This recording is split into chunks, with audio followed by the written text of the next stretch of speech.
Hello students and welcome to the next video. इस video में हम आपके साथ नेक्ट जून 2023 में आए हुए मॉडर्न अलजेब्रा के पार्ट बी के क्वेश्चन के सॉल्यूशंस को डिस्कस करेंगे। तो चलिए शुरू करते हैं। सबसे पहले जो क्वेश्चन हम आपके साथ डिस्कस करने जा रहे हैं उसमें क्या गिवन है, हमने आपके साथ लिखा हुआ है कि पी एक प्राइम नंबर गिवन है एंड जी हमें ग्रुप गिवन है such that for all G in G there exist n in naturals such that G की पावर p की पावर n 1 हो जाएगी। या ये देखिए, अब हमें चार ऑप्शंस दिए हुए हैं और ध्यान से देखिएगा, हमसे ये पूछा जा रहा है कि फॉल्स स्टेटमेंट कौन सी। या तो चलिए एक एक करके ऑप्शंस को डिस्कस करते हैं और देखते हैं कि फॉल्स स्टेटमेंट कौन सी निकल के आएगी। चलिए तो सबसे पहला ऑप्शन हमको कहता है कि अगर आपके पास ग्रुप का ऑर्डर क्या हो जाए, p की पावर 6 हो जाए। या तो कहता है जी then ji has a subgroup of order p square, G has a subgroup of index p square. देखिए बड़ा आसान है, हमें पता है कि जो p की पावर 4 है वो p की पावर 6 को डिवाइड करती है और हमें पता है अगर p की पावर 4 p की पावर 6 को डिवाइड करेगी तो g के अंदर एटलीस्ट एक आपको ऐसा सब ग्रुप मिल जाएगा सच दैट ऑर्डर ऑफ h जो निकल के आएगा वो p की पावर 4 निकल के आएगा। या एंड क्लियरली अगर मैं g के अंदर h के इंडेक्स की बात करूं तो r प्लस वो क्या निकल के आएगा, p की पावर 4 अपॉन p की पावर 6 अपॉन p की पावर 4 ही निकल के आएगा। यस एंड वो क्या निकल के आएगा, p स्क्वायर निकल के आएगा। तो अगर आप ध्यान से देखेंगे, जी हां आपके पास ऑप्शन नंबर फर्स्ट ट्रू है, फॉल्स पूछा, ठीक है, तो इसे मार्क नहीं करेंगे आप, ठीक है, फर्स्ट ट्रू। अब हम आगे चलते हैं और इस क्वेश्चन के मेन आइडिया को डिस्कस करते हैं। देखिए इस क्वेश्चन का जो मेन आइडिया है मैं वो यहां लिखने जा रहा हूं। देखिएगा इस क्वेश्चन के मेन आइडिया को अगर मैं एक्सप्लेन करूं तो वो ये है कि अगर आपके पास जी कोई भी ग्रुप हो सच दैट जी का ऑर्डर p की पावर n है, देन जी के अंदर आपको एटलीस्ट एक नॉर्मल सब ग्रुप मिल जाएगा किस ऑर्डर का, p की पावर r ऑर्डर का, जहां r 0 से लेके n तक है। So if g is a group such that g का ऑर्डर है आपके पास p की power n, then there exist at least one normal subgroup capital H of g such that order of h आपका क्या निकल के आएगा, p की पावर r निकल के आएगा, जहां पे r आपका 0 से n के बीच में आएगा। ये है इस क्वेश्चन का मेन आइडिया। और अगर आप ध्यान से देखेंगे अब आप अपना ऑप्शन नंबर 4 देख सकते हैं। ऑप्शन नंबर 4 और ऑप्शन नंबर 2 ये दोनों ही इसी मेन आइडिया से बनाए गए, ठीक है। तो अब अगर आप ध्यान से देखेंगे, मुझे ना ऑप्शन नंबर 2 और ऑप्शन नंबर 4 दोनों में ही जी का जो ऑर्डर है वो p की पावर 6 दिया हुआ है, मतलब n6 है। तो अब जी के अंदर मेरे पास जो p की पावर के ऑर्डर के कौन कौन से नॉर्मल सब ग्रुप्स आ सकते हैं वो देखिए आप, एक आएगा p के पावर 0 आएगा, फिर p की पावर 1, p स्क्वायर आएगा, p क्यूब आएगा, p के पावर 4 आएगा, p के पावर 5 आएगा एंड p की पावर 6 निकल के आएगा। और हम गिनेंगे तो एक्चुअली में 7 हो जाएंगे। तो अगर आप सेकंड ऑप्शन देखेंगे वो क्या रहा है कि अगर g का ऑर्डर p की पावर 6 है then g has at least 5 normal सब ग्रुप्स।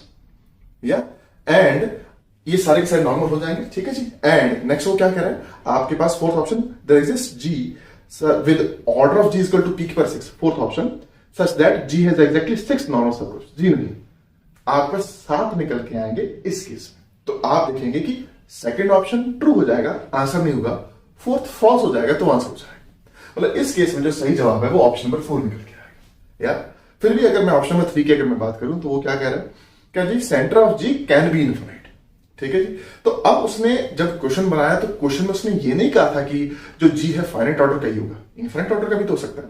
तो आप क्या कर सकते हैं, ऑप्शन नंबर 3 को पढ़ने के लिए आप क्या कीजिए, Z2 cross Z2 cross Z2 इसकी infinite copies, countably infinite copies ले सकते हैं। तो ये आपकी गिवन कंडीशन को सेटिस्फाई कर जाएगा। For p equal to 2 n equal to 1 ही सेटिस्फाई कर जाएगा। एंड क्योंकि अबेलियन ग्रुप है तो ऑफकोर्स थर्ड ऑप्शन क्या कह रहा है, centre of g can be infinite. Abelian group है तो आपका जो सेंटर है इस ग्रुप का ये खुद ही हो जाएगा, दैट इज वो इनफिनिट हो जाएगा। या तो इस क्वेश्चन का सही जवाब ऑप्शन नंबर 4 निकल के आएगा। सो वी पॉजिटिव होप कि ये क्वेश्चन आपको अच्छे से समझाया होगा, मेन आइडिया को ध्यान रखिएगा। अब इस क्वेश्चन के बाद हम आगे चलते हैं और अगले क्वेश्चन को डिस्कस करते हैं। तो चलिए अगला क्वेश्चन डिस्कस करते हैं। अगला क्वेश्चन जो आपको दिया गया है उसमें हमें क्या दिया गया था, हमें एक इक्वेशन दी गई x स्क्वायर इक्वल टू 1, हमें क्या करना है x स्क्वायर इक्वल टू 1 के नंबर ऑफ सॉल्यूशंस फाइंड करने हैं in the ring z mod 105z। अगर मैं सही बात करूं तो एक्चुअली z 105, ठीक है जी। अच्छा, अब इस इक्वेशन के हमें रूट्स फाइंड आउट करने हैं यहाँ पे। तो एक्चुअली में ध्यान रखिएगा, यहाँ जो बात हो रही है रिंग के रिस्पेक्ट टू हो रही है, तो जो ऑपरेशन है वो सेकंड ऑपरेशन लगेगा, मतलब मल्टीप्लिकेशन वाला, ध्यान रखिएगा। अगली इंपॉर्टेंट बात कि अब हमें चाहिए वो एलिमेंट्स जो x इंटू एक्स करके बन हो जाए, मतलब सेल्फ इन्वर्टिबल, जैसे आइडेंटिटी होता है, या वो एलिमेंट्स जिनके ऑर्डर 2 होते हैं, राइट? ठीक, मतलब अब हमें यहाँ पे वो एलिमेंट्स चाहिए जो सेल्फ इन्वर्टिबल है विद रिस्पेक्ट टू मल्टीप्लिकेशन।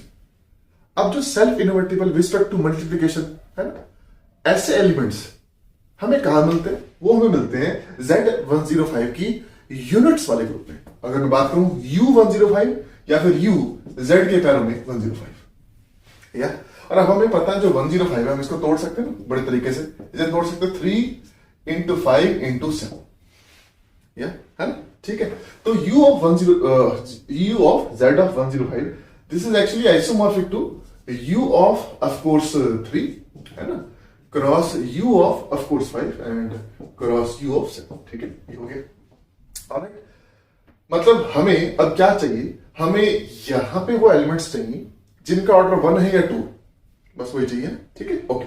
अब U3 जो है ये आइसोमॉर्फिक होता है आपको Z2 के, एंड U5 जो है वो ऑफ कोर्स आइसोमॉर्फिक होता है Z4 के, एंड ऑफ कोर्स U7 जो है ये हमारे पास आइसोमॉर्फिक होता है Z6 के। मतलब हमें यहां वो वाले एलिमेंट्स चाहिए जो उस इक्वेशन रूट्स निकल के आते हैं, या ठीक है। और हमें पता है यहां जो एलिमेंट्स हमें मिलने वाले हैं वो एक्चुअली मिलेंगे ही कैसे? वो हमें मिलेंगे 3 टपल्स के रूप में, या फिर हम ऑर्डर ट्रिपलेट्स भी कहते हैं। नाइस। अब Z2 में हमारे पास 1 या 2 ऑर्डर के एलिमेंट है कितने? 2 ही, तो 2 लिख लीजिए। ठीक है, Z4 में हमारे पास जो 1 या 2 ऑर्डर के एलिमेंट है कितने? 2 ही है ना, वो भी यहां लिख लीजिए। एंड Z6 में भी हमारे पास 2 ऑर्डर के एलिमेंट है कितने? वो भी 2 ही। एंड हेंस हमारे पास Z2 cross Z4 cross Z6 में जो टोटल नंबर ऑफ एलिमेंट्स आएंगे जिनका ऑर्डर या 1 है या 2 है, वो आएंगे 2 इंटू 2 इंटू 2, दैट इज 8 निकल के आएंगे। दैट इज हमारे पास इस इक्वेशन के जो नंबर ऑफ रूट उसने पूछे कहां पे Z105 में, वो 8 निकल के आएंगे। और अगर आप ऑप्शंस ध्यान से देख पा रहे हैं, जी हाँ, आपका जो चौथा ऑप्शन है 8, यही जवाब दे रहा है। या सो आई पॉजिटिव होप कि ये क्वेश्चन आपको समझ आया होगा, इजी क्वेश्चन था। अब हम आगे चलते हैं और अगले क्वेश्चंस को डिस्कस करते हैं।